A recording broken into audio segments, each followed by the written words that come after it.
Alors aujourd'hui, on est dans les locaux d'IBM à Bois-Colombes parce qu'on a la chance de pouvoir interviewer Jean-Philippe Desbioles, qui est le boss de l'IA, le patron d'IBM Watson, et c'est aussi le parrain de la promo 2019 du Master MTI.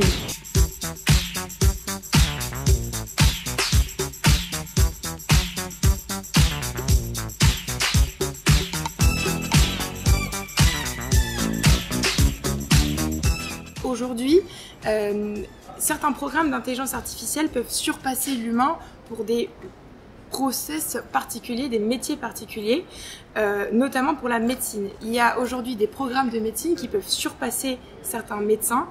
Et voilà, ma question est la suivante.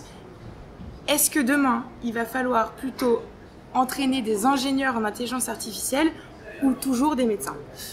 D'abord, écoute Camille, je pense que tu poses la question de la bonne manière, au sens où on est vraiment dans un débat aujourd'hui où 100% des jobs seront transformés par l'IA. J'ai bien dit 100% des jobs, que ce soit la médecine, les telcos, les avocats, les consultants, les auditeurs, y compris vous-même en tant qu'étudiant, vous allez devoir vous transformer pour collaborer de manière complètement différente entre les hommes et les femmes et la machine. Donc là, on est en train de revoir cette collaboration. Pourquoi ? Parce que les systèmes d'IA ont des particularités qu'aucun système n'a eu par le passé. Ce sont des systèmes qui interagissent avec toi en langage naturel, qui d'une certaine manière vont pouvoir raisonner, qui vont pouvoir quelque part développer des sens qui étaient jusqu'à maintenant réservés à nous en tant qu'êtres humains, que ce soit la vue, que ce soit l'ouïe, que ce soit la parole, et ainsi de suite. Donc quelque part, on voit bien que la collaboration homme-machine, au sens asexué du terme, va devoir être complètement revue. Maintenant, deuxième point, comme on dit qu'il y a une transformation des métiers, il y a donc bien une adaptation qui est nécessaire. Et je crois qu'aujourd'hui, le principal enjeu que nous avons, et ce soit pour vous ou pour des professionnels, c'est comment va-t-on s'adapter, collaborer avec ce nouveau type de système pour en tirer finalement le meilleur. Quant à la médecine, je dirais, et c'est vrai pour d'autres métiers, la transformation est en cours, et quelque part on voit bien qu'aujourd'hui cette augmentation, c'est pour ça qu'on parle souvent d'IA non pas en tant qu'intelligence dite artificielle, mais d'IA en tant qu'intelligence dite augmentée, elle va viser à augmenter, comme les anglo-saxons appellent empowerment, assister les hommes et les femmes dans leur métier de tous les jours. Maintenant, ce que je veux être très clair avec vous, c'est que je crois que le côté anxiogène qui vise à dire finalement que l'IA est toujours supérieure à l'homme, d'abord c'est faux, je pense que c'est un statement qui n'est pas avéré aujourd'hui, puisqu'il y a un tas de domaines sur lesquels les hommes et les femmes sont bien supérieurs à la machine, mais il y a également des domaines sur lesquels, effectivement, il est vrai que la machine, entre guillemets, surpasse les hommes et les femmes. Donc je crois qu'encore une fois, 1, transformation nécessaire, 2, nouveau mode de collaboration entre les hommes et la machine, absolument indispensable, mais 3, savoir raison garder, ne pas être anxiogène, parce que il y a vraiment aujourd'hui des domaines extrêmement déséquilibrés dans lesquels nous excellons, dans lequel la machine excelle, d'où l'importance de cette nouvelle collaboration.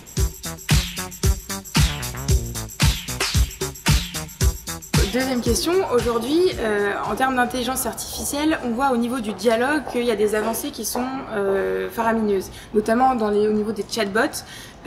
Donc on arrive à communiquer de mieux en mieux avec l'intelligence artificielle. Oui. La question qu'on entend souvent, c'est est-ce que l'intelligence artificielle, et celle de Watson notamment, pourrait arriver à un niveau de dialogue qui ferait qu'elle pourrait développer une conscience en elle-même? Alors pour répondre très clairement à ta question, il y a différents niveaux dans ta question. Le premier niveau de réponse, c'est que, Dieu merci, le dialogue n'est pas associé à la conscience, du moins de manière aussi directe que tu le présentes. Et je sais que tu forces le trait à bon escient. C'est-à-dire que un être, la conscience d'un être n'est pas du tout liée au fait simplement qu'il puisse dialoguer et échanger avec un autre groupe d'êtres humains, même si potentiellement ça en fait partie. Donc je vais répondre très clairement à ta question. L'IA aujourd'hui, la notion de conscience dans l'IA, pour moi c'est un sujet qui est non advenu, qui n'est pas vrai, et je pense, ma conviction personnelle, qu'il ne s'avérera pas vrai pendant très très longtemps, si tant est un jour que ce soit le cas, ce dont je doute fort. Ça c'est un premier point que je vais être très clair là-dessus, je pense que c'est encore une fois un faux débat, pour l'instant en tout cas clairement, et c'est quelque chose qui en plus est super anxiogène, et je pense en plus à tort. Ceci étant dit, quand tu regardes les systèmes d'IA, ce que je souhaite aussi être très précis avec l'ensemble des gens qui sont en face de moi aujourd'hui, c'est que l'IA ne peut pas être réduit au simple dialogue, puisque le landscape de l'IA aujourd'hui, c'est 6 grands domaines d'activité. Il y a bien sûr le langage, qui fait office la partie dialogue. Il y a la notion de voix, au sens les mots qui sortent de ma bouche. Il y a la notion de vision, qui est la reconnaissance visuelle. Il y a la notion d'empathie, les sentiments, la personnalité, les émotions. Il y a la notion de gestion des connaissances. Et il y a la notion de raisonnement. Et quand tu prends ces 6 grands domaines, tu vois, tu commences à mapper, tu t'aperçois qu'effectivement, d'un point de vue, entre guillemets, cérébral, on voit que l'IA se rapproche d'une certaine manière, je dirais, de caractéristiques assez humaines. Et c'est pour ça que je trouve que depuis que je suis rentré en France, on a une sorte de France d'obsession liée à notre système d'éducation sur les mathématiques, sur les data scientists, sur les algorithmies, mais l'IA ne peut pas être et ne doit pas être réduite à ces éléments-là. L'IA, c'est une matière qui est éminemment liée au cognitif, qui est de mon point de vue beaucoup plus du ressort des cognisciences versus simplement les sciences mathématiques. Et ça, c'est un point qui est important parce que si on commence à comprendre ça, on commence à comprendre quelles sont demain les compétences qu'il faut que je développe pour pouvoir travailler dans ce domaine-là, soit en tant que, quelque part, trusted advisor, ou soit comme étant simplement un utilisateur de l'IA. Et les compétences qu'il faut que je développe sont à la fois, bien sûr, potentiellement des compétences autour de la data science, mais surtout des compétences cognitives. Et ça s'appelle comment? Ça s'appelle de la psychologie, ça s'appelle des linguistes, ça s'appelle des hommes et des femmes qui connaissent bien les métiers, et tous ces métiers-là sont des métiers qui touchent de plein fouet l'IA. Et d'ailleurs, dans mes équipes aujourd'hui, enfin chez IBM en tout cas, pour parler très concrètement, j'ai des compétences qui couvrent cette pluridisciplinarité de compétences qui sont nécessaires pour travailler dans le domaine de l'IA. Donc je dirais qu'on se doit d'avoir une diversité de ressources très importante dans ce domaine-là, sinon encore une fois, on réduit l'IA à quelque chose qu'elle n'est pas. Et pour répondre à ta question, l'IA n'a pas de conscience.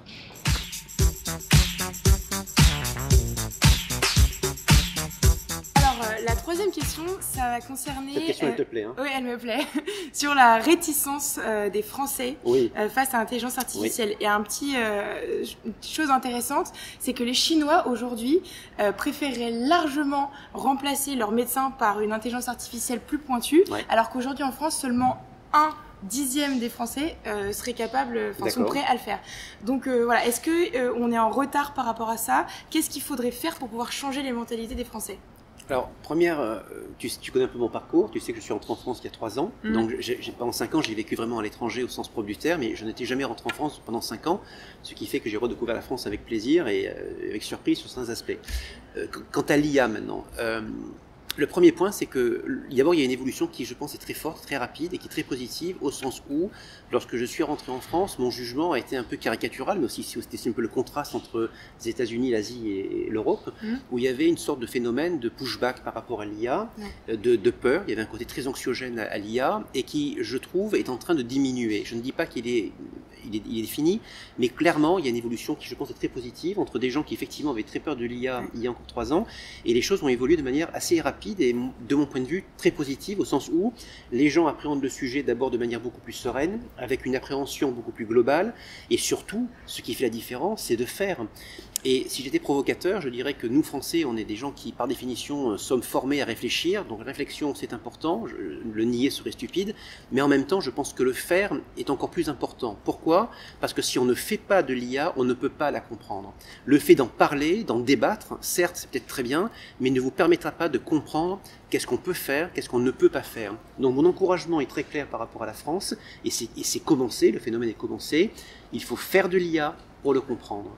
Le côté théologien de l'IA, je n'y crois pas. Au côté praticien de l'IA, j'y crois. Et quand on pratique l'IA, encore une fois, ça nous permet d'abord de comprendre, encore une fois, ce qui est faisable, ce qui ne l'est pas, quelles en sont les limites, quelles en sont les potentialités. Et là, on commence à avoir un dialogue beaucoup plus pragmatique et concret. Quant à la relation entre les hommes et les femmes et l'IA, c'est un enjeu qui est majeur. J'ai la chance de travailler au niveau européen sur un white paper que j'aurai le plaisir peut-être de vous présenter lorsqu'on se rencontrera au sein du master. Je vous débrieferai un petit peu sur tout ça, sur quel est l'impact de l'IA sur le marché du travail, quel est l'impact de l'IA sur les compétences. Et ça, c'est un sujet qui est majeur parce qu'encore une fois, si on ne comprend pas cette mutation qui est en cours, on va passer complètement à côté, y compris dans les processus de formation ou dans les programmes de formation que vous suivez, aussi brillants soient-ils. Si ce sujet n'est pas abordé, en fait, on va créer une génération qui ne saura pas s'adapter à ce qui est en train de se passer. Parce que ce qui va se passer est juste majeur.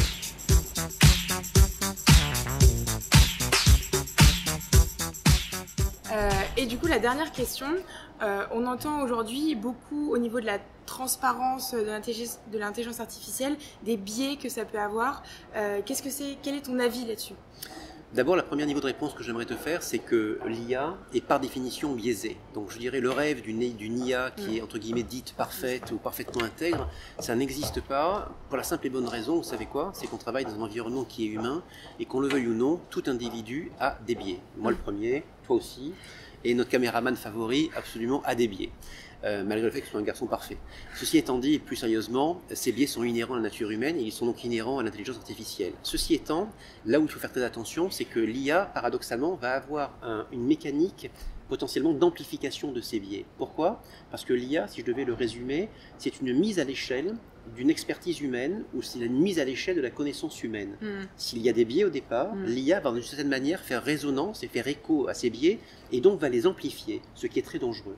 La conséquence de ça, c'est qu'il faut que l'on veille à identifier, qualifier et réduire ces biais autant faire se peut. Donc on a développé aujourd'hui des solutions, et on en parlera lorsque je viendrai te voir avec tes collègues au sein de votre master.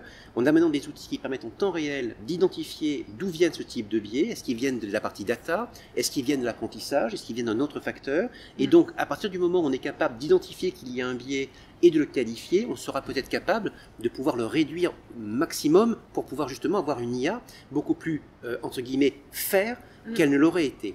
Mais le dernier point sur lequel je vais insister, Camille, qui me tient à cœur, c'est qu'on aura beau créer des outils industriels, le maillon faible, et passez-moi l'expression, c'est paradoxalement peut-être nous, au sens où, encore une fois, je te l'ai dit, nous avons par nous-mêmes des biais, et Dieu merci, c'est nous qui créons l'IA. Et donc, quelque part, le point qui est le plus important, c'est qu'il faut être inclusif dans l'IA. C'est-à-dire que les groupes de travail que nous avons doivent faire preuve de diversité, doivent être inclusifs pour être le reflet de la diversité de la société. Car si nous ne travaillons pas sur ça, les gens qui vont faire de l'IA, que ce soit dans la partie design, que ce soit dans la partie apprentissage, ou que ce soit dans la partie supervision, vont continuer à finalement transmettre leur biais à l'IA. Donc encore une fois, le facteur humain, c'est à la fois, entre guillemets, le maillon faible, mais c'est in fine le maillon fort, parce que c'est en travaillant sur ça qu'on arrivera à des systèmes qui seront encore une fois le plus faire par rapport à l'utilisation que nous en avons. Mais ça me fait penser à ce qu'on entend aujourd'hui sur le fait qu'il n'y ait pas assez de femmes aujourd'hui au niveau des développeurs et du développement du code de l'IA. Aujourd'hui, ça a vraiment un impact sur les programmes qui sont sortis. Mais Camille, ton point est parfait. C'est que ce que tu viens de dire, c'est exactement ce qui est en train de se passer. Et c'est pour ça que j'insiste toujours sur le côté inclusif et diversité. Si les groupes de travail ne sont pas composés à minima d'un équilibre entre des hommes et des femmes, on a un problème. Mais la diversité, ça va bien plus loin qu'une simple question de sexe, puisque ça touche la culture, ça touche les référentiels éthiques, ça touche les races, ça touche les sexes. Donc, et c'est pour ça qu'il faut être très vigilant, mais ton point est vraiment exactement ce qui est en train de se passer. Et il faut qu'on veille à cela parce que, encore une fois, la technologie nous permettra certes d'identifier des biais et de les réduire, mais à la fin des fins, si on ne fait pas attention au facteur humain, nous passerons complètement à côté. Donc ton point est exactement ce que je souhaitais dire. Il faut qu'on soit le reflet de la diversité de la société.